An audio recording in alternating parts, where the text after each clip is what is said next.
सर्दी के मौसम में शदीद धुंध थी और गाड़ियाँ जो हैं वो बड़ी सुस्त रफ्तार से, चूंटी की रफ्तार से जा रही थी।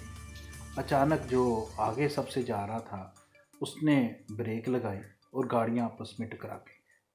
पिछली गाड़ियों वाले लोग निकले और उन्होंने सबसे आगे जो ड्राइवर था उसको बुरा भला कहना शुरू कर दिया और उसको कहा कि भाई तुमने ब्रेक क्यों लगाई, इतनी शदीद धुंध में हम आपके पीछे पीछे आ रहे थे।